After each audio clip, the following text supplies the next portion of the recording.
dangereux de traverser devant ton école. Tu dois résoudre le problème. Conseiller municipal, oui. J'imagine qu'il va s'occuper de la ville, je sais pas, je me suis jamais posé la question. Ah, c'est le représentant de la commune. À quoi il sert? À faire le lien entre le maire et puis les habitants, éventuellement. C'est pour diriger le... C'est les habitants du village qui le choisissent. On va voter, quoi. Ouais. À la mairie, je vais sûrement trouver un conseiller municipal.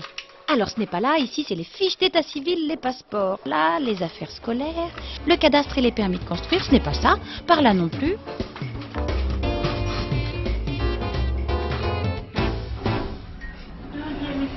Ah, voilà, deuxième étage. Alors madame, qu'est-ce que c'est un conseiller municipal? Alors Alice, un conseiller municipal, c'est une personne à qui vous avez fait confiance en l'élisant sur une liste. Et une fois investi de votre confiance, il va travailler pour que la ville dans laquelle il vit et vous vivez fonctionne mieux. Et en fonction des missions que le maire va lui confier, il va travailler ou bien pour le sport, ou bien pour la culture, ou bien pour les finances de la ville. D'accord, un conseiller municipal est un élu. On lui fait confiance pour qu'il nous représente et fasse fonctionner la ville.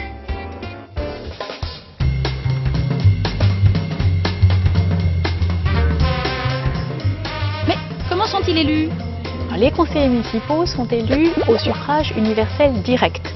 C'est-à-dire que les citoyens se déplacent directement pour aller voter pour une liste. C'est quoi une liste? Un scrutin de liste, c'est un scrutin où on ne se présente pas seul, sur son nom, mais où on se présente à plusieurs sur une liste. Aux élections municipales, on ne vote pas pour un candidat, mais pour une liste de personnes qui ont les mêmes idées. Mais comment ça se passe le vote?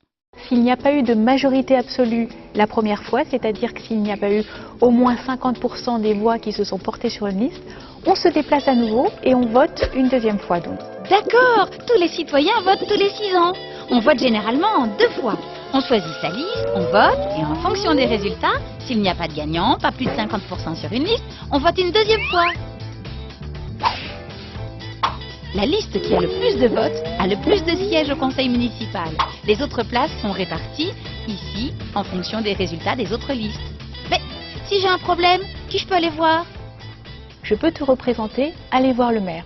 Le maire jugera le problème que tu exposes, essaiera de trouver une solution et fera une proposition au conseil municipal pour apporter une solution au problème que tu as soulevé. Parfait, parce que devant l'école, les voitures vont trop vite et c'est dangereux de traverser. Je peux aller voir un conseiller municipal ou le maire. Ils en parlent ensuite au conseil municipal et votent pour une solution à mon problème. Si la majorité des membres du conseil municipal sont d'accord avec cette solution, on la mettra en œuvre. Mission accomplie, il n'y a plus de danger.